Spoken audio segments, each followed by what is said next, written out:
Between solo work and Genesis albums, Phil Collins worked at a breakneck pace in the 80s, finally reaching the summit with No Jacket Required. Stay with us. Welcome, friends, to the 3324 podcast. Your home for music and movies and podcasting and fun and general conversation and sometimes impressions as well. No impressions this episode, though, I don't think. No. I don't have a Phil Collins impression.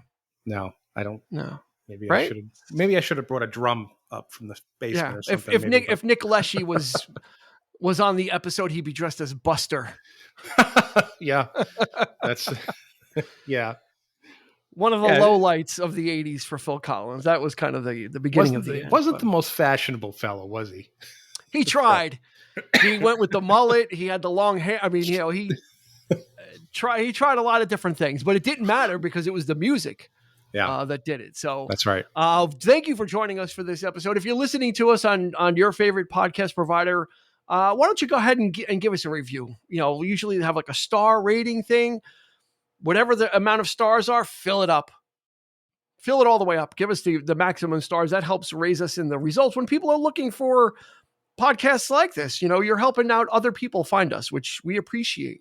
We appreciate our base of listeners, and we value you, and we ask you to help us out and keep pushing us out there. Right? 100%. Yeah. Yep. Yeah. That's podcast electus. That sounds like that sounds like a disease. No, it sounded like a Latin thing or something it sounded like a sexual dysfunction. That's what I thought you said. It's like podcast selectus. It comes derived from the Latin. It's like in Looney Tunes when they would show like Wile E. Coyote. They have something written in Latin. Yeah. Mistakes bigus or something. Yeah, right. Yeah, the Roadrunner, something silly, something on the nose. Speedius Maximus. They would have like some fake Latin written there. Kind of. That's what we're speaking here. We're speaking kind of fake Latin. But anyway. We digress, and we're glad you joined us for this episode. It's hopefully going to be a lot of fun. Mm-hmm. This was one of those ones I had sent Eric an email, a very simple email, only a couple of lines. I keep it, when I have a point to make, I keep it succinct, and then I kick it over, just generally in emails when I send people. I kind of try and keep it and then get it over. So I sent Eric an email saying, I feel like we need to do a Phil Collins episode. And I'm like, hello, I must be going, or No Jacket Required. You choose. Let me kick it over to you for your response. What did I say? What did you say? Yeah, let's do No Jacket Required because, even though I prefer Hello, I Must Be Going. Yes, that's what you said. You said, I prefer Hello, I Must Be Going, but let's do No Jacket Required. More interesting. More interesting. And my response was? My feeling exactly. Exactly. So we both, and have an affinity for this era of Phil Collins, no matter what he was doing. Upon looking back on it, I feel if we did Hello, I Must Be Going, might be a little redundant because it shares a lot of the same DNA as No Jacket Required. I mean, as face value. As face value. Yeah. Sorry, geez. Because it dealt with those heavy issues, and this was something decidedly different. So let's get into the stats, and then we'll talk about what was so decidedly different, and did it work, or what it was. I think we all know that it worked. This was released in February of 1985, and that's actually kind of an important month and year, which we'll get into also. Produced by Phil Collins and his good pal Hugh Padgham, who worked with Genesis, of course, on their studio work as well. So a familiar face at the board with him. There were 4 singles released. Sussudio went to number 1. One More Night went to number 1. Don't Lose My Number went to number 4. I think was it Australia? They released it as Billy, in parentheses, Don't Lose My Number. Because everyone, Billy, don't you, and Take Me Home hit number 7. This did hit number 1 on Billboard, 12 times platinum. Monster. We haven't had a monster in these waters in a while. We've been dealing with a lot of great albums, but nothing that's hit like this. This was another big one. Dare say his biggest. This was his biggest. He didn't Oh, absolutely. Yeah. He didn't reach this apex, this zenith ever again. Nominated for 5 Grammys, won 3. Album of the year. Okay. Best pop male vocal and producer of the year. Hmm. So those are three nice Grammys to get, especially for someone who is kind of going out on a solo, trying to chart a solo career. Someone who, like Phil Collins, who's experimenting with learning different instruments and learning production. So, producer and album of the year, I think, are two nice Not awards to bad. get for Yeah. someone that's trying to chart that kind of course Yeah. at where he was here. Yeah. I think those are good awards. And this might be the album that he finally stepped into as singer, songwriter, producer. You know, the first 2 albums were more or less like we said, doing. They were just basically personal. They were. It was all about his divorce and love songs, letters that he had wrote. Kind of fell into his lap, really. Just he didn't intend. I don't think he really intended to be ever. He was just a drummer in the Yeah. band and a singer. But here, I think this is the album that forced him to kind of said, and you know what, I'm going to do something decidedly different. And boy, did he ever? Yeah, and Yeah. Hello, I Must Be Going is the album that I got really introduced to Phil Collins. I remember Yeah. getting that cassette and just listening Yeah. the shit out of it. I mean, I really Mhm. loved it. Because it had, then I went back to Face Value. So it had, and it still had those hard edges that face, some of that cynicism and some of that bite that Phil Collins is really good at in his vocals. Yeah. Yeah. I like that kind of stuff. So like songs like China, one of his greatest songs ever, Don't Let Him Steal Your Heart Away, is just, I love that song. Mhm. And it's from Hello, I Must Be Going. Phil Collins, by design, decidedly wanted to take a different direction. He said, listen, I've done 2 albums of that. Yeah. I'm going to try and make something a little bit more accessible, a little more poppy, a little more danceable. So what I'd like to do is, if we could, is possibly, if you can, Mhm. part the sands of time. And let's see if we can conjure up the Eric from 1985. Okay. Because we are usually right now, we are usually very harsh on Phil Collins. And I think some of this Yeah. episode is going to be a little bit of an apology tour as well. I think it's time to come full circle on that it's very easy. Looking in the rearview mirror, it's easy to see maybe some of the mistakes or some of the decisions that could have been second guessed, Mhm. perhaps. But I'd like the 1985 Eric, if he can, also to make an appearance, even if it's brief. I think we really want to Okay. try and put ourselves in the headspace for that, because I don't think looking back on this album, I think we should try and take it from where we were. Yeah, I agree. I totally Because agree. you were And a full on Phil Collins, I was, knee yeah, deep into Hoopla. I mean, this was I it. was, He I was your was, guy. I was a This was before diehard. Clapton. This was before all that. It was Phil Collins. That's right. Yeah, I was. He's my Jeff Lynne. In terms of, like, especially back in the day, um, getting to know him, getting to know the music, getting to know Genesis, the whole bit. The whole journey. Yeah. Get to this point where, yeah, I mean, Face Value is the album for me, of course. Hello, I Must Be Going again. Like you, I bought the cassette and I was like, yeah, he's just getting a little bit stronger and the music, and it's just, the production value is starting to rise. This thing, he comes out and I had to wait for it. I remember distinctly hearing, I think it was NEW, or they were very famous for putting out new music. Anytime an artist came out with a new album, they were right there. They had the song like months ahead for some, how they got it. They just did. And the song in question was a song that's not even on the album that they played. This is the brand new song from Phil Collins. It's called The Man with the Horn. And I'm like, okay.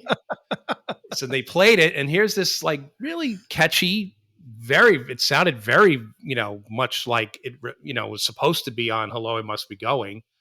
So I figured, okay, well, this is, I guess, more of that, like we're expecting more, the next step in that, whatever. And boy, when the album finally came out, not only was this song, I was a little disappointed that the song wasn't on it, but what I got was this. He was just pure leaning into the 80s, just pure electronic, the whole, like, really diving into the drum machines, the whole bit, Yeah. the sequencers, the sampling, I was shocked. I was very shocked that the production value was, it was like night and day, Yeah. between the two albums. I mean, and it was so slick and so well produced. I was like, wow. But then I'm like, he's doing Prince here. I'm like, I can't believe that that he's actually emulating Prince, who was at the Yeah. time riding high in the charts, doing his own thing, and people were just kind of ripping him off left and Yeah. right. Everybody was. Yeah. But Phil, he full out admitted, he's like, no, I love Prince, and this is what I'm doing. This is my dance album. And I kind of took it as, is he serious? Is this all being done tongue in cheek? Is it a joke? Is it, what's he trying to, I didn't quite get it. Yeah. I knew that he was really into Black American music. Like, he was very much in the Motown and, of course, the R&B flavoring of Face Value. We talked about that. But here was just like, wow. I mean, he's really leaning into the modern sound of what the R&B artists were doing in the 80s. And this was just, it really surprised me. But I remember really, of course I dug it. Of course it was because it was brand new. It was fresh. It was, this is exciting. But then over time I kind of figured, well, but it's not really him. And that's the one thing that I kind of take away. Or is it, or is it not? I mean, I don't think so. He ended up admitting this himself, which I feel a little. You feel vindicated? Vindicated a little bit. It's not just me. It's not just my opinion, or this is, whatever. But this is something that he actually wrote about in his. You got there quicker. Yeah. If you're wondering what Eric is referring to Prince, just reference the first song, Susudio. Mm-hmm. You'll be able to pick out the keyboard riff of basically 1999. Who said I would as well. He recycles some ideas on this album, but yeah, but to great effect. I mean, that's the thing. Mm-hmm. He had at the time acknowledged, hey, I made two albums that were kind of about the same subject matter, stuff that's kind of doom and gloomy. I mean, there's up tempo songs on those albums, but the subject material was very serious and very close to the heart. Yeah. And said, I want to open it up a little bit and make something more poppy, more accessible, more fun, more dancey. That was the mission for this album. And it worked. And embracing pop hooks. There's not really anything on Hello, I Must Be Going that would point you in this direction. Like, no. if you're just going by solo albums. Now, here's an interesting thing. The album before this was just called Genesis. So the previous Phil Collins release was the Genesis album called Genesis, right? Which was released. It was released in October of 1983. Mm-hmm. Okay, yeah. October. So everybody that's listening, put October of 1983 in your mind. This album came out in February of 1985. That's less than a year and a half after. Yeah. The Genesis album, which they went on tour because we saw them. That's right. On tour. We Major saw them at worldwide tour. Yeah, we saw them on at Madison Square Garden on tour. Mm-hmm. Okay, the album again. October of '83. The album called Genesis comes out. Less than a year and a half later, this album comes out. And then Invisible Touch would come out in June of '86. Again, less than a year and a half later, another Genesis album comes out. Yep. In June of '86.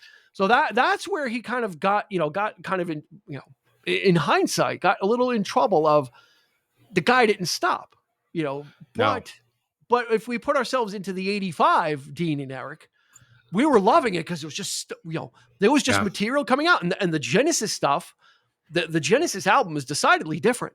They were still, especially with that album, that was kind of like the last vestiges of them kind of staying in the proggy stuff. That's right. Kind of really, with the exception of Illegal Alien, and that's all. But they, but it was still a darker, I really like that. That's probably my favorite.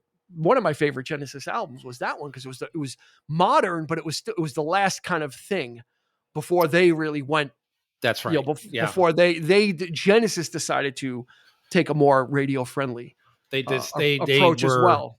right.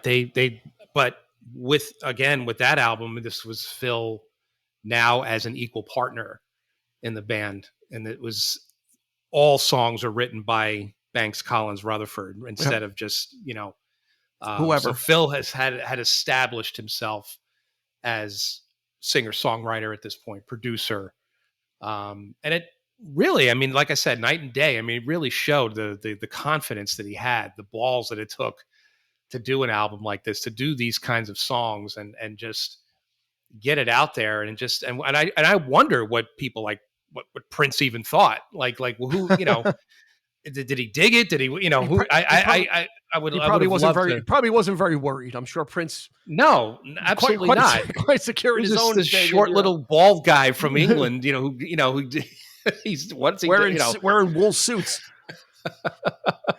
Now, I mean, I was immensely gratified at the time, very happy that he was getting all the accolades, and the critics weren't, they were kind to him at the time. They were digging it for the most part, I mean, it was a very interesting. It was a very interesting happenstance that this guy plucked from relative obscurity in a very artsy, avant-garde band as the drummer, would then become the singer of the band when the band probably was close to breaking up. I mean, people just kept leaving, Genesis until there was only 3 people left, and they decided to soldier on and reconfigure. But this guy who does not look like a rock star, doesn't act like a rock star. He acts goofy. He makes corny jokes. He, kind of mugs for the camera and stuff, which is fine. But he makes really great music. He can make great prog music. Mm-hmm. And then he can take that suit off, go in the dressing room, and come back out and have the Phoenix horns behind him and make stuff that is like the Motown influences that he grew up with and all that stuff. He can trot that out and compartmentalize it. And that's what No Jacket Required is really a compartmentalization of this. The stuff Invisible Touch didn't really, that came the next album that Phil Collins was on didn't really have any. It didn't really carry over. They kind of continued where the Genesis album left off. Really,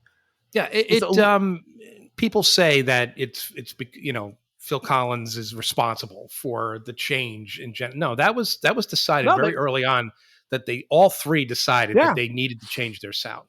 Yeah, that was a conscious decision by them. Yeah, right. Phil again. And this is another direct quote. He goes, I always said I never would take the response. I wasn't going to take the blame, nor was I going to take the credit for the highs and lows of that time. Yeah, because we decided as a band to do this. Yep. What he was doing on, there is a distinctly, there is a big difference, I think. I mean, it's just the music. As it got later, it would become less. As Phil Collins would drift, the album after this, he started drifting into like album like light rock and soft. Like his solo stuff started to kind of veer towards a little. Yeah, I mean, more, he became Lionel Richie. Yeah. And, so there Balladeer. I mean, he was doing very sort of like lightweight. Yeah, he really contemporary kind of transformed. Stuff, which, transformed at that point, and that's where he kind of like wore out his welcome a little with the critics. Yeah, people were not too kind with him then. We'll talk about. Let's save that, because I think we do need to address that as well, because the guy, he was quite a busy man. Mm-hmm. So Sustudio's got a little bit of Prince in there.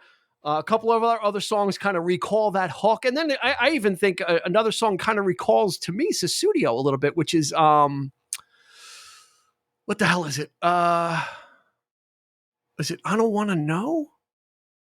Or Who Said I Would? Who Said I Would is a little bit faster, and it has that sort of kalimba in the beginning that that Earth, Wind and Fire is very famous for using.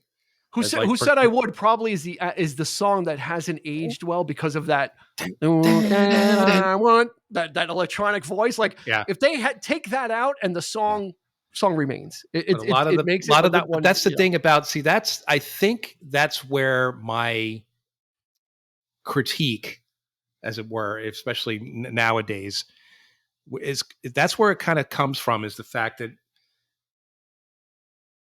this kind of music, like the soul, R&B, blues, it all, when you marry that with with the tools of the day, the electronic, it just didn't gel for me. It doesn't yeah, have the same.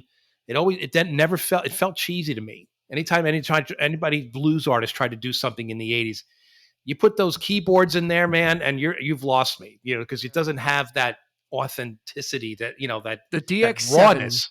Even and rock and roll too. Yeah, I criticize rock, as well. yeah.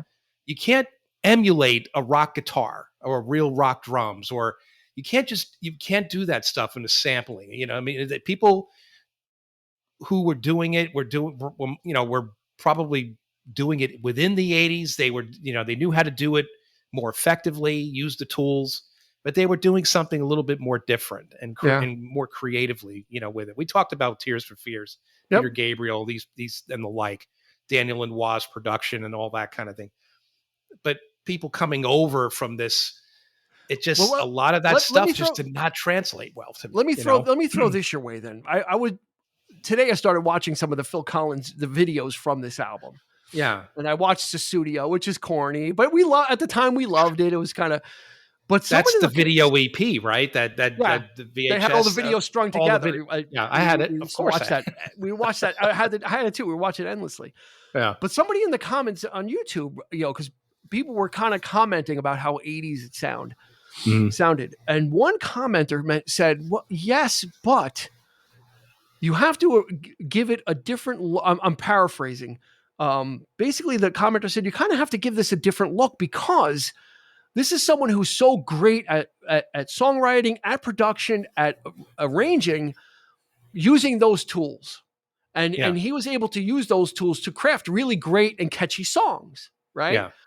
So Yeah. if you look at it from that aspect of, yeah, this was for all intents and purposes, an experiment or a one-off for Phil Collins, but it was him.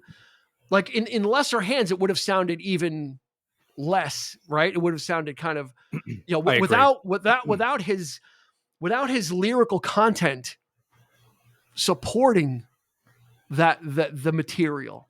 Yeah. He was able to get away with it a little bit more, because he really is a great songwriter.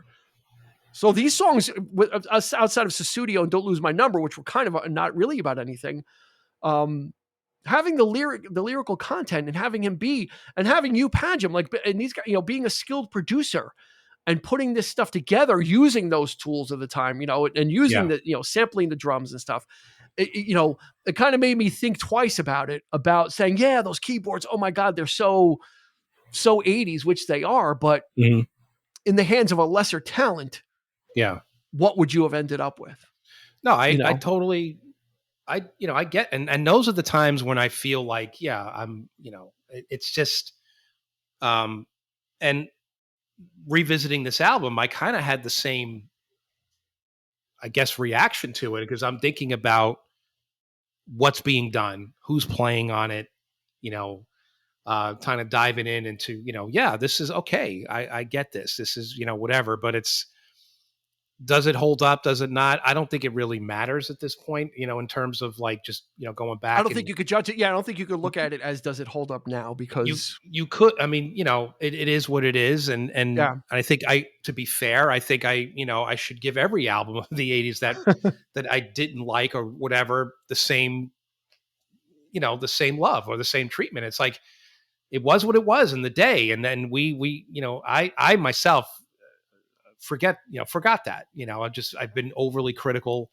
But in the case and of this, we and I we saw remember the not good times. I yeah. remember this, probably the best thing to take away from this album was the tour we saw, the show at Radio I City. was just going to say that we saw Genesis the year before, Yeah. and then we had the good fortune to see Phil Collins and the Hot Tub Club, Yeah. which what he named his band at Radio City Music Hall in a really small venue. So he was Yeah. still kind of, as a solo artist, wasn't booking the Garden yet. We got to see him in a smaller Yeah. And that was a show. I mean, I remember that was kind of like a crazy thing, He Uh, had such he was energy, just give yeah, he was you just know. giving it all. I mean, the guy was, had to be packed with Duracells because the energy to go on a Genesis tour, come off that release an album, go on a solo tour with the Phoenix Horns. I mean, his thing was like he had a massive band with him, Yeah. and uh, you know what? I know.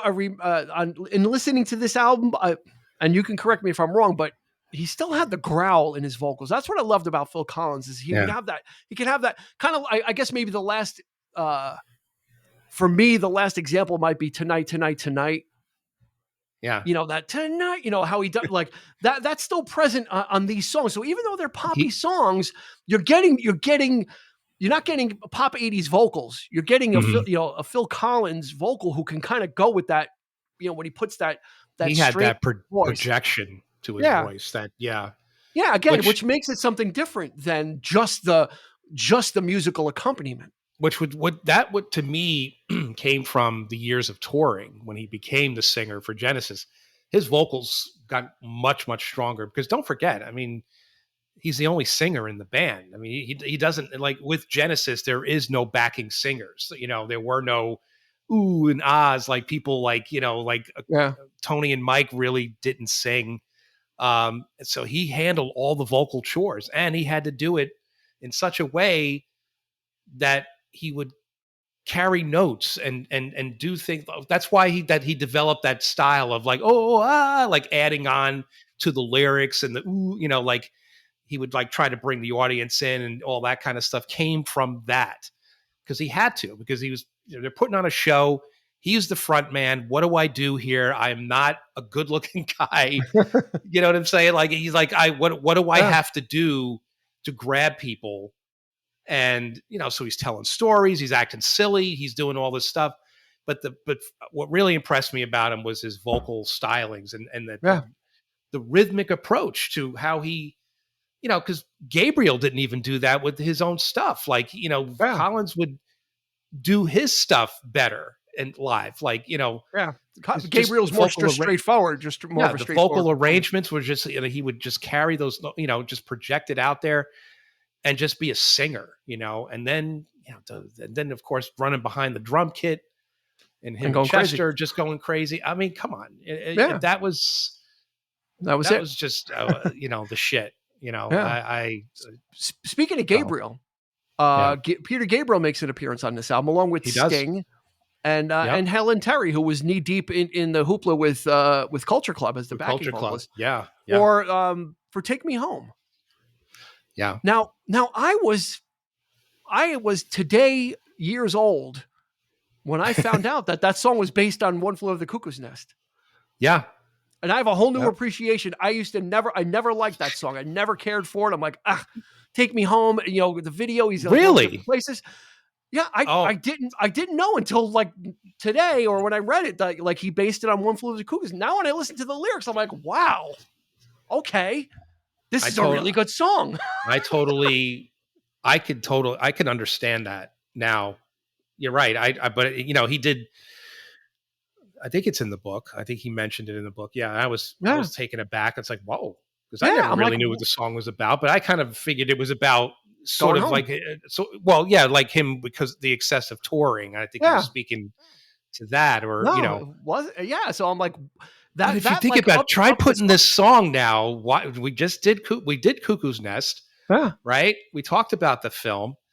We talked about like think about the scene at the end where you hear that dun, dun, dun, dun, dun, dun, dun, and he's like breaking out, right? The yeah, the uh yeah. Just yeah. you When Chief throws the big water thing through through the the window window. and he Yeah, escapes and you could now and you put Take Me Home and he's running across the field. it Oh, fits. I could totally see that. Yeah, Yeah. yeah. It totally upped like It's the respect actually factor I'm for that song. surprised I never knew you didn't like the song, but it's I like didn't care that's for it. Yeah, it was my one of my favorite. least favorite. It's my Really? favorite song Oh, on the because of the really?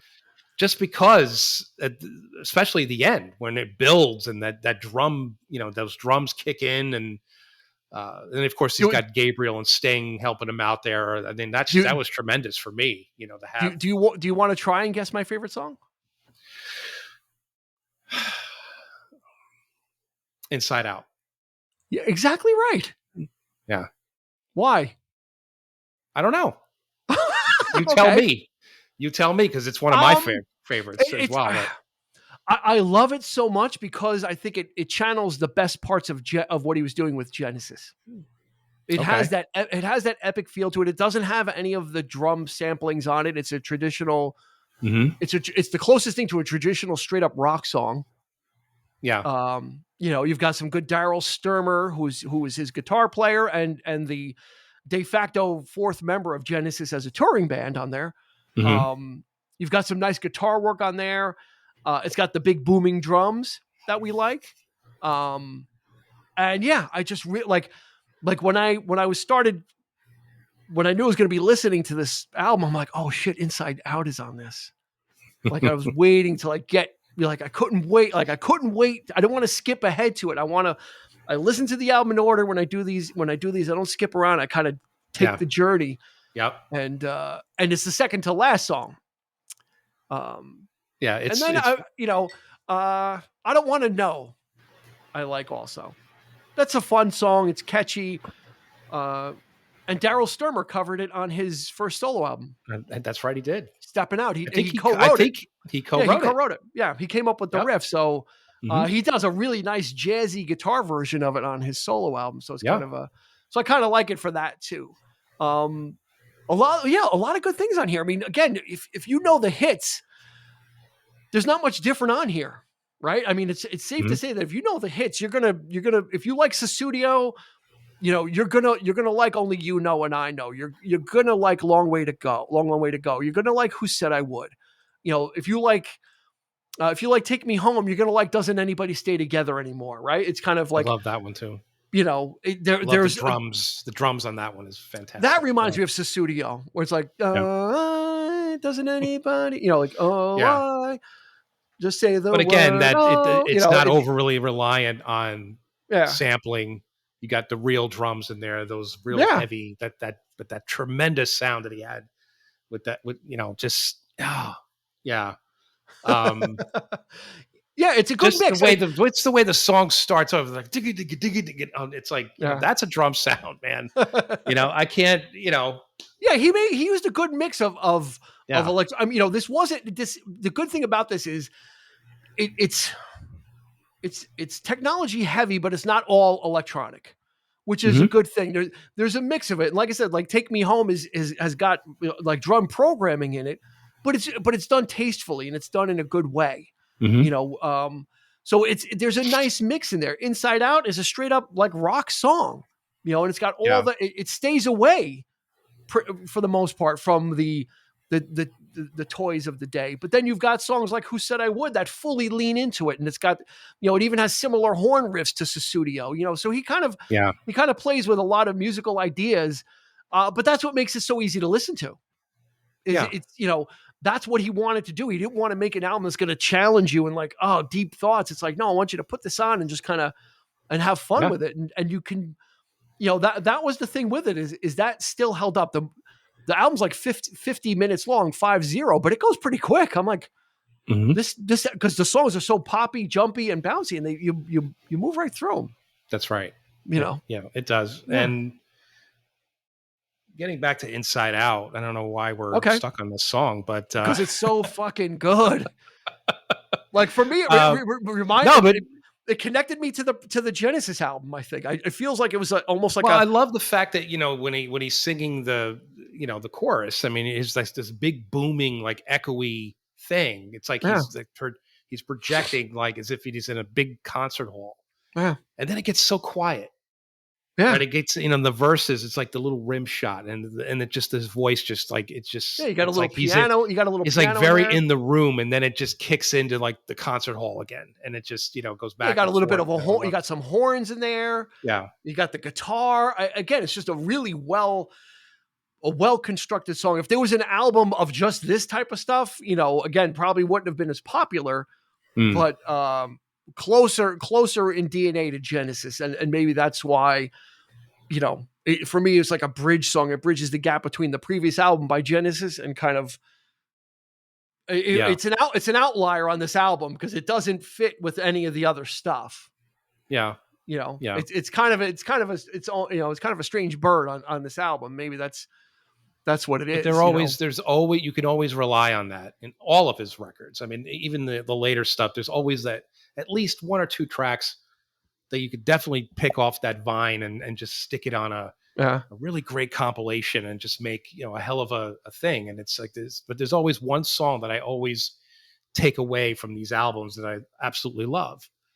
You know, even on the album after, but seriously, there's quite a few good songs on there as well. For me, that was probably the last really great. yeah. Um, I jumped off. I so, jumped off after this one for solo stuff. Yeah, it was pretty much. but both sides came around. To me, it's like Uh, that's his personal favorite, and it's like an album of demos. Really, I mean, yeah, it's really like polished demos, but they're because he plays everything on it, and that's not saying much because he's not that yeah.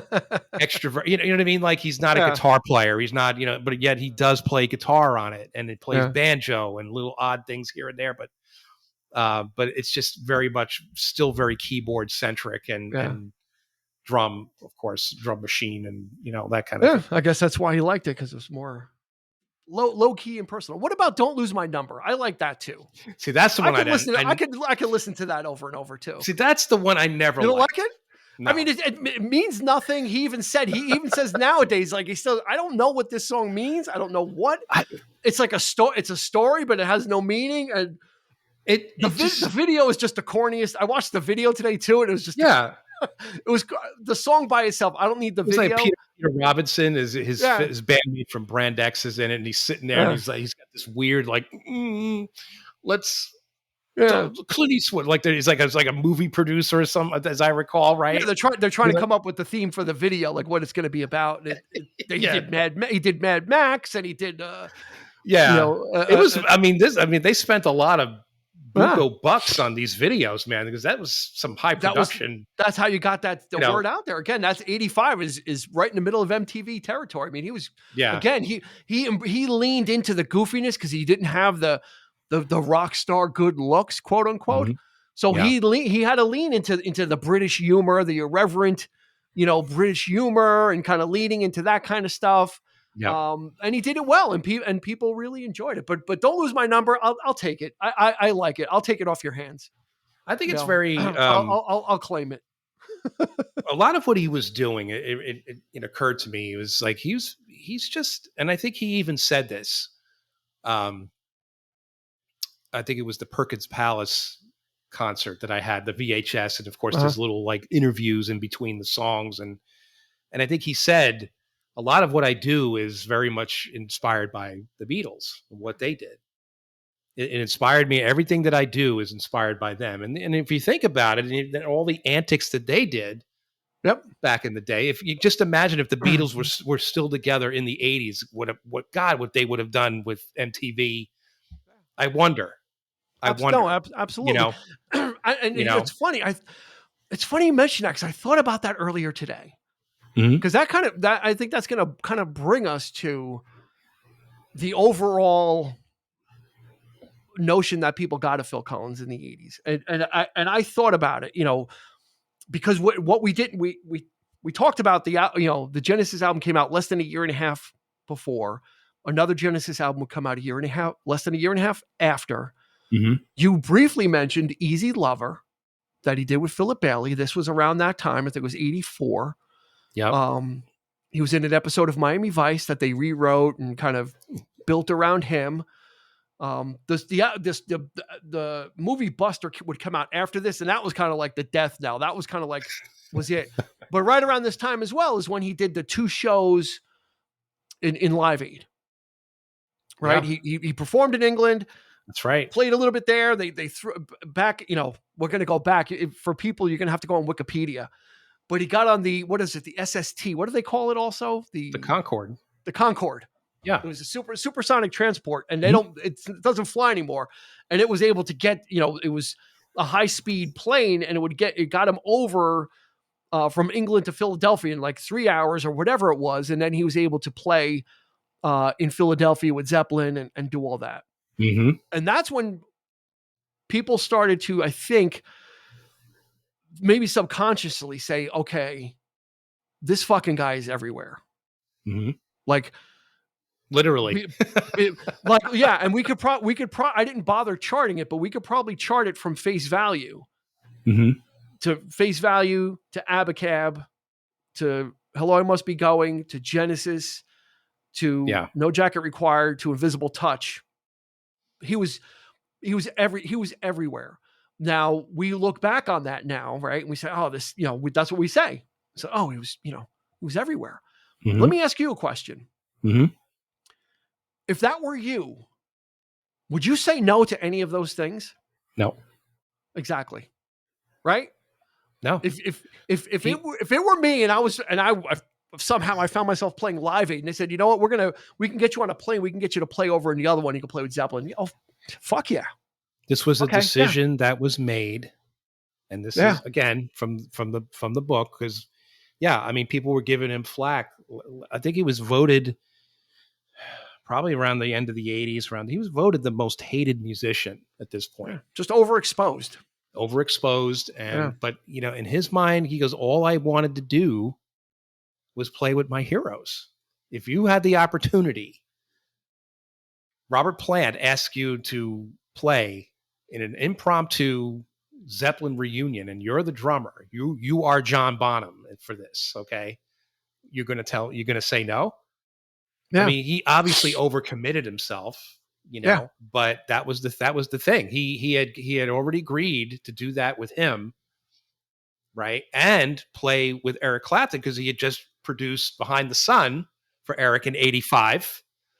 So and he played on Plant's album also. That's right. Right? Principle of Moments. And Pictures at 11. Yeah. Drums on the whole album. It was him on we didn't drums. even talk about all the ancillary appearances that he made, the one-offs and That's just right. the small things he did too. So Adamant pre-produced, Strip.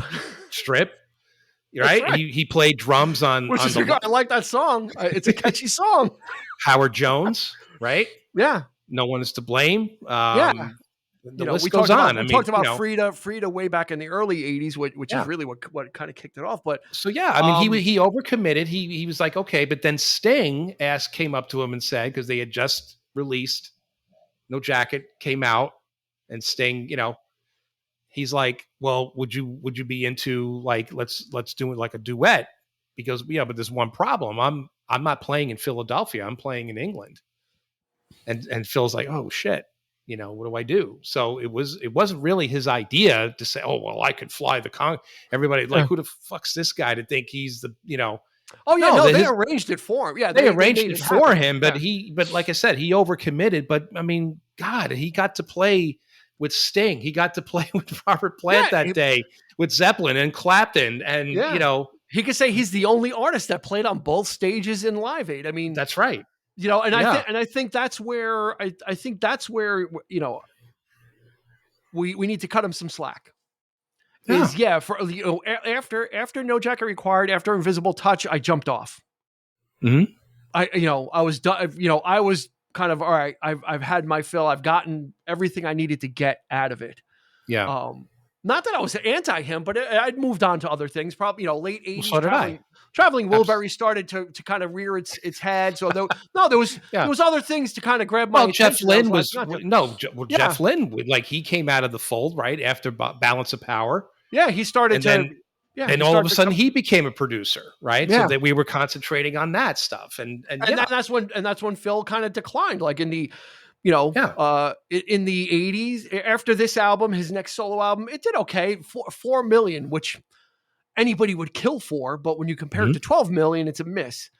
And then his albums after that weren't charting in the US. They weren't really selling 500,000, and he just kind of dropped off in the 90s. Testify would be his biggest bomb. His last, not the covers album of Motown stuff, but the one his before last album of original material would just completely. And he was devastated by that, because he really liked that. And he worked with. Oh God, who did he work on that? He produced one of the modern producers. He did. He worked on Fleetwood Mac's "Say You Will," right? Mhm. Yeah, he worked with Huh? John Mayer. He worked with I can't think of his name. I'm sorry. That's Um, okay. It was Testify. Testify. Yeah, Rob Cavallo was the Rob producer. Cavallo. Yeah, and Okay. he's worked with some big acts, and and he couldn't make it stick, and it's a Yeah, shame because Testify hit number 30 on the Billboard 200.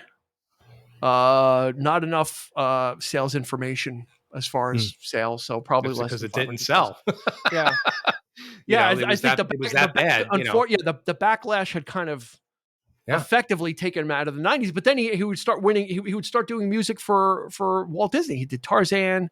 won Um, Academy Awards for it. yeah, yeah. So he's kind of You know, adjusted his sales, as it were. But to get back to the 80s, I want to adjust some of the comments too, because it's very easy to jump on that bandwagon of saying he was overexposed. He was doing every opportunity, and that's what equated me to the Beatles. That's what I was thinking about earlier today. Is back in the early 60s, the Beatles didn't say no to anything. Their faces were on every toy, everything that was made, and that was that's probably right. probably Brian Epstein, but it was the same thing. And when you said his love for the Beatles is, well, there's probably some of the blueprint is, it was literally Phil Collins mania in the early 80s. The guy was just everywhere and he wasn't missing. That's the thing, is he wasn't putting out like shit product and he was just there. Hmm. It wasn't like this annoying guy that just kept showing up. I mean, he was working with high caliber people that wanted to work with him, and he was the proof was in the pudding. Easy Lover and Forever Man, or any of the other stuff that Yeah, he was working on. Um, it's quality stuff. So he spread himself on the bread a little thin, but he yeah, still was able to imagine if he took a break every so often and really kind of put his focus on something. I mean, that's right. this guy's just rolling out album after album, tour after tour, and then I mean, I can't imagine being related to him, like a wife or a son or somebody, because the Well, guy would well, probably never well. home. See, that's the thing. I mean, That's all what the cost him. while, exactly. But on the other hand, he would go on to say, "I did it all for my family." Yeah, Because I was just constantly working. He was a workaholic. He did, yeah, this is what he did, and it took its toll. Obviously, yeah. I mean, the rigors Physically, of touring, and he just it just gave his body just gave out yeah. for whatever For his happened. Of first course, for yeah, he had the neck with the neck surgery or the back. It was the yeah. neck, or the neck surgery, and then for the last album that he worked on, I think it was Rob Cavallo, or maybe it was the one after that, where they had I to think it tape was tape the covers the album covers to like going back. in Yeah, order for him to play drum. They wanted to make sure he could play drums. The only way they could do it was to tape the sticks to his hands. that's right. Literally had it to his left hand. I think it was left hand. I think it was, or one of it. Hmm. I Um, think it started actually when the Genesis reunion in yeah, 2007. it started way before that. Yeah, he was having problems, and then He's having nerve damage there because you could yeah, see like some of this. They're on YouTube. These like rehearsal videos of him trying to play. I think it's Duke's Travels. The mhm, finale to Duke, and he couldn't get it, and he just couldn't get the coordination going or whatever. And I could see, and you this is the first time I've ever seen Phil Collins like angry, yeah. because you're so used to seeing him like just acting so goofy and Yeah, when the smiling camera's all the on, he's on. He's on. he's on, right? Yeah, So he's walking, and he's taking the sticks and he just throws them on the ground, and Tony and Mike are just kind of like, because they yeah, know, I mean, it's taken that toll, yeah. and not to It's mention too the bad. fact that he also had an alcohol problem, which didn't help. Yeah, But it's too bad when you see him yeah, now and you see him on that last tour. it's It was heartbreaking. honestly heartbreaking. Yeah, it was Yeah, heartbreaking for him to amble his way out wearing like yeah, track pants and like yeah, a and tracksuit, and then it's sitting like a folding chair basically, or he's a desk virtually chair. an invalid. Like he's Yeah, like he, you almost think that he's just they just took him out of a home somewhere Yeah, they trot him out. because he's like unshaven. He's like he just Yeah, got really old looking and just so yeah, and his voice really wasn't there. I mean, his voice is very thin, very yeah, frail. it wasn't like It's yeah, his body, it wasn't like he couldn't perform, but his voice was still like, yeah. he was fudging it, and it was, yeah, it was heartbreaking. I'm glad they kind of said, yeah, this is the last of it. Mhm. I would like Phil Collins to record again. That wouldn't be a bad thing. Rest your voice. Yeah. If Ozzy can do it, he can do it. He can find somebody that can work with you vocally, get your vocal cords up, and continue to make music. He can still make music. Maybe he Yeah. can't perform, but Mhm. he can still sing. He can write. He can arrange. Yeah. He can tell people what he needs. Right. So I hope he doesn't. All is not lost. But he did it with his Touring son. touring is not the thing for it. Like, that's not the avenue for him. Yeah, You his know. son played drums Yeah. for both the solo tour that he came back for, and then with Genesis. He still doesn't stop. I exactly. I was like, "Are you kidding me? You're going to do Genesis now? You're gonna sit there and perform like in the He cage? must be You broke or know, something. I don't know if he I, can't be I that don't hard up for know. money. I don't know. I just think that he's just determined, and I guess Yeah. you can't fault him for that. But on the other hand, it's just I don't. I thought Yeah. about it, but I was like, I cannot. I don't think Yeah. I could sit there I and wouldn't enjoy watch. it. Yeah, I wouldn't No, enjoy it. I as I much would as be I love very the guy, sad. I just yeah, Yeah, especially when like I said, we saw Genesis. I'm gonna say in the 83, 84, whenever we saw them. yeah. That's the prime. Like, we saw prime Phil Collins. Like, Of we saw course, we saw Phil Collins at the height of his powers. 2 years yeah, in a row, we saw him with Genesis just destroying it, and then we yeah, saw him with No Jacket Required destroying that.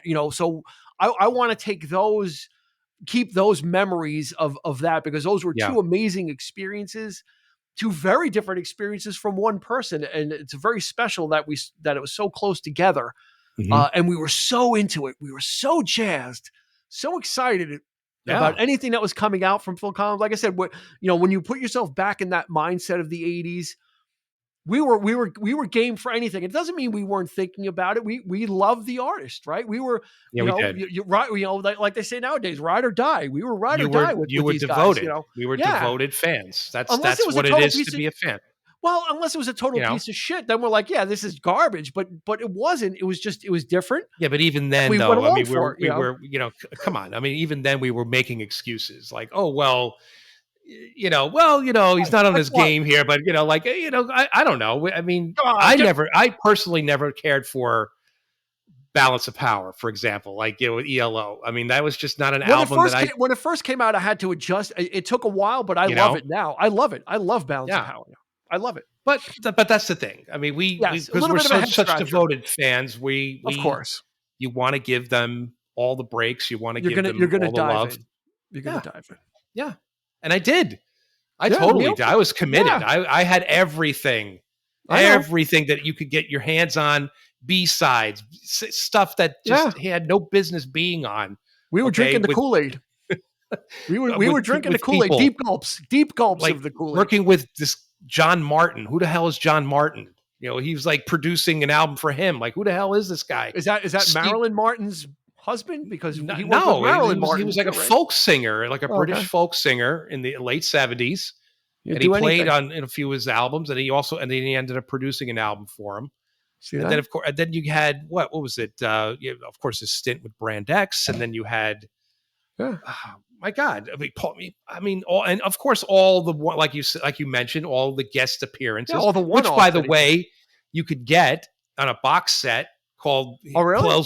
Yeah, it's called Plays Well with Others, There you and it's go. all his drumming, like all his drum appearances, like Paul McCartney on Press to Play, Tina Turner, Frida, all the stuff, like the stuff that he played drums on throughout That's the kind of 80s. neat. Such That's a yeah, nice ancillary thing. yeah. I mean, yeah, it's great.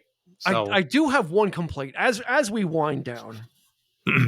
It's a pretty big complaint.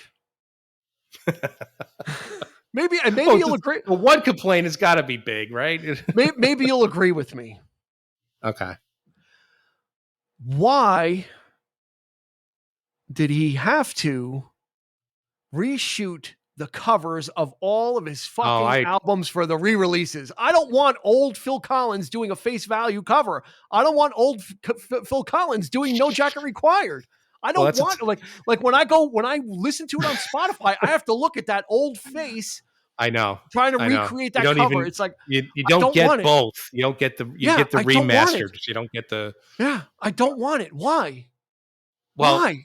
To be fair, No No, Jacket no. Required was a terrible cover to begin with. I mean, They're who? all they're all plays on the same thing. His face, it's a profile, it's front, it's Yeah, but this, it's that but looking that up, but it's that looking down. album You in know, particular, I mean, the beads of sweat. I mean, who the hell like puts that as an album cover? Because and it's not even real sweat either. Apparently, it's glycerin that they apply to his head to make it look like sweat, like because it's hot and it's like it evokes that's the dance theme and the red yeah. light. But it's a horrible cover, regardless. And on the back cover, it's even worse because it's just a close up of his forehead and just beads of sweat. That's all. Well, I'll It's like take that over. I I'll didn't. take that over like a 70-year-old doing the same thing. It's like I understand why, but it's not needed.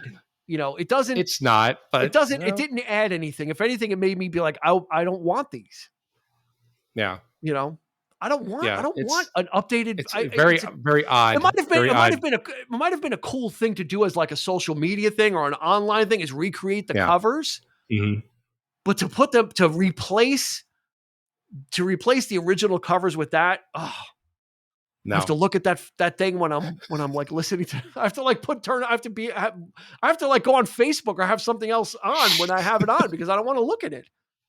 No, It's you're just it right. just makes no sense. It's such a and people are like, wow, this is just really nitpicky, but it just It's it no, doesn't yeah, make any I sense. totally agree. I mean, not that the covers were great to begin with, but uh there's a sense of I mean, face value could okay, you're playing with that, but the reoccurring theme of his face is Well, just that okay. became his thing, which is fine. We get to That get all didn't the different help when angles. people Yeah, were hating on him at that yeah. point. They were like, "I don't want to see your fucking face anymore." This fucking guy, and to put and keep putting albums out with just your close up of your face out. I mean, Yeah. like again, it takes a lot of balls to do that. I mean, Yeah. just to keep going and just to keep, Yeah, it um, became the thing. Like at some point, yeah, I'm sure the record companies were like, that's your image right now. Like people are going to absolutely know yeah, that it's Phil Collins once they see your face on it, they'll know it's you. You know, right, they won't have to guess. So it kind of probably became a trap of his own devising.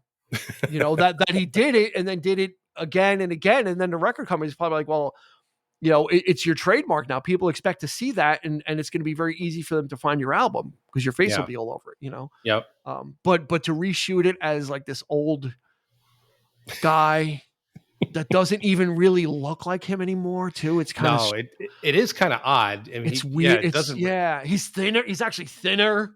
Yeah. And yeah, I'm like, his eyes are looking at me. Very I'm odd like, choice, yeah. I mean, yeah, at least when you see him talk, like in interviews, and or if he's on stage, still resembles Phil, but it's just yeah, very old Phil. I mean, shave that fucking beard, man.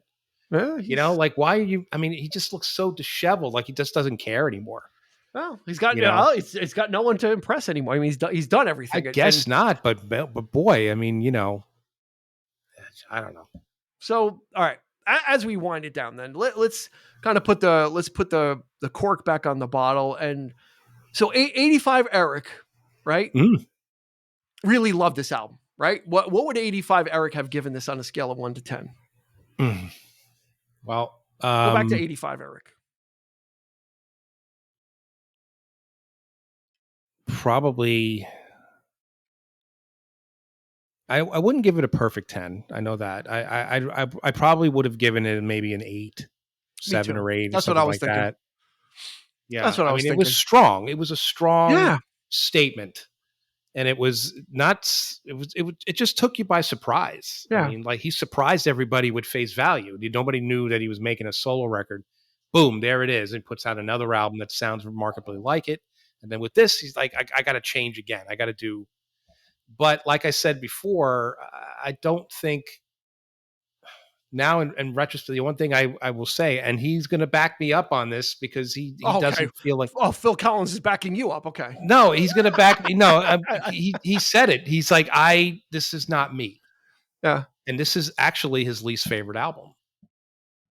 He's not, it's his biggest hit. And he goes, this is, Yeah. I don't like, he does not like this album. And Yeah. like now, like, thinking back on him, this is his least favorite. So I mean, who knew? I could understand it, yeah, Um, but but there's no yeah, denying 12 million copies. So not only was it his biggest selling album, it was a monster album. I mean, anything over 10 million he copies, certainly reaped the you're in rewards the of it. elite. Yeah, you're in You the know, elite. You're in the elite status when you have an yeah, album that sells over 10 million. That's in a different league. You're in different. You're swimming in different waters. So I mean, there's no denying for anybody that's kind of like on the fence. If are we lauding this album or are we making fun of this album? I think we're lauding it. I think we're saying go no. listen In to this. hindsight, we're celebrating it. It's Yeah, I worth, think yeah, it's of its time, but not in a no, bad way, because I go back to what that YouTube comment was, is that this is someone that is a great musician and composer and songwriter and arranger using the tools Mhm. and coming up with those textures, using the sequencer to come up with those rhythmic textures that someone else that in lesser hands would not have gotten those Right, types of things out of that technology, right? So it's part of it is the technology making it easier, but then also is what is the artist or the person doing with it to really make you connect with it, and that's what I get out of this album now, is that he yeah, used the technology. It's very much of the '80s, but by someone who is really good at what they do, so it makes it hmm easy to listen to, because it's not wonky, except for that "You Said I Would" electronic voice. That's the only. yeah. It almost reminds me of Donald Duck for some reason. Although it doesn't sound like Donald Duck, but it's got that weird like like No, it's the vocoder, electronic thing. is Yeah, I what it know. is. It just Yeah, has a weird but like, cartoony sound to it. but again, Yeah. I mean, that we're talking, Earth, Wind, and Fire used it. This is what Yeah, he's. This is but them using it on Let's Groove is a different result than Who Said I Would. Like, well, but that's what he's yeah, channeling there. I yeah, mean, I think, and I had the very same reaction to Eric's Pilgrim album uh-huh, in the '90s when he did the hip hop thing, the trip hop. Like, what are you doing here? Like this same thing. It's like, right, but I feel the same way. Like like you're talking about this album, I felt the same way about Pilgrim. This is Eric trying to do something different, trying to tap into what was yeah, hot at the time, which again is very dated. But this was the R&B sound of the time, and that's exactly how he wanted to express those feelings through that type of music. So I respect that, and I respect this album and what Phil did. yeah. You know, I was hating on it for a while only because of the sheen, the sound, Yeah, it's and easy. and It's to easy be to find reasons to hate. It's easy to hate. It's an easy album to hate. to be quite honest, I got sick of it because you play it so often. You just get tired of hearing it. And you get tired of hearing it on the radio. I mean, that legitimately was a thing for me. I mean, I kind of stopped listening to Phil as a result because of from the airplay alone. I mean, Yeah, Susudio, Invisible Touch, throwing it yeah, all away. This, I mean, that's all. I mean, yeah. it's just it was nonstop, and you're just kind of like, okay, you need a Land of breather. Confusion with Yeah, the puppets. tonight. I mean, So it's let just, me final question yeah. is his first three albums. I mean, you can stop there, right? I pretty much did. I think that's the best 3 album cycle you're going to get. I would agree with It's that. not Yeah. the first two are kind of like one thought, and then the third one, No Jacket Required, is kind of I think closing out the chapter for what he was trying to do with his solo career, because anything after this was just kind of either Well, I mean, a reinterpretation or a watering down of it anyway. he would take it to the extreme. I mean, Uh, when those solo tours, like the Seriously tour, you even commented on how ridiculous it got And Yeah. this is just him solo. We're talking a bigger stage presentation Yeah. than Genesis had. Well, I'm just talking albums, though. I'm just talking as far as No, listening to but albums the go. effect of the Yeah. popularity, Oh the yeah. Oh fame, yeah. It got out of how it, control. and he really like leaned into the whole. And Yeah. again, the Prince thing. Remember, Yeah. the guys holding the mirrors, and like him walking Yeah. out like Morris Day in the Time. That whole bit. It just like he really just kind of dived into that. Yeah. He gave it his all. Yeah, and it Can't it, say he it got didn't. ridiculous. It got ridiculous, but then he scaled it back Yeah. and saw the error of his ways, I guess, Yeah. or whatever. Well, it was forced. It was But he forced was upon him. humbled. He was very humbled by the fact that people, and he, very sad by it. But I think he Do regrets a you? lot of the things that he did. But but again, I don't think he regretted not the love that he had Oh, of playing with course. people that he was admired, and the musicians, and To, those memories will always. I mean, who wouldn't want that kind of career, or that, of course. Of course. those Two, two, experiences. So two last things. Sad that Gabriel never came back to Genesis. That would have been a great thing to see. yeah, With Phil Collins, that is off the table. If it ever was on the table, it's off the table. Do you know the three little bears story about yeah, Phil Collins? About yeah, how in the yeah. 80s everybody was saying that Phil Collins, Bob Hoskins, and Danny DeVito Danny all looked very DeVito. similar. Yeah. So there was a movie they got Yep. through the development phase of they were gonna make a movie about the three bears, three bears with Goldilocks and the three bears or whatever. And it got like pretty far along. And then like scheduling, of course, Phil Collins was everywhere and scheduling things got in the way. And Mhm. I guess thankfully Yeah, we can thank Phil Collins maybe for being too busy that never got made. that had never happened. Yeah. Yes. So who's going to be in a Goldilocks and the Three Bears with Bob Hoskins And I actually, from Who Framed Roger Rabbit fame. I might be one of maybe, I don't know, 5 people who probably went to actually see Buster in the theater. Yeah, I didn't. And you know what? He wasn't bad. He was No, he's not not a bad bad in the actor. film. It's just, He's, it just, at that point, it was just, it was overkill. Anything that came his way, he looked at. So, you know, that does not let us not diminish what he did on No Jacket Required. Absolutely go check this album out. If you wanted an interesting listening experience, listen to the Genesis album before this. It's called Genesis. It's got all kinds of shapes on the cover. It's a nice, they have nothing to do with each other, and that's what makes it so interesting to listen to is if you listen to the Genesis album, then you hear this right after it. It's a really nice contrast and an interesting musical experiment. So we would recommend you do that. Or you can even listen to Invisible Touch and think about what happened after and how if that influenced or colored a little bit of the way Genesis went, because Invisible Touch definitely had a more of a pop feel to it, especially the lead off song. So that's going to do it for this episode. Go check out Sussudio and all the other hits on there on No Jacket Required. It's on all the streaming services. Just don't look at the album cover. Just put it on and avert your eyes. But otherwise, treasures abound inside those grooves. There's a lot of great music in there. So definitely go check it out. For Eric, this has been Dean asking you to please not be kind to rewind. See, I'm getting it wrong again. We will see you where? On the flip side. On the flip side. Later.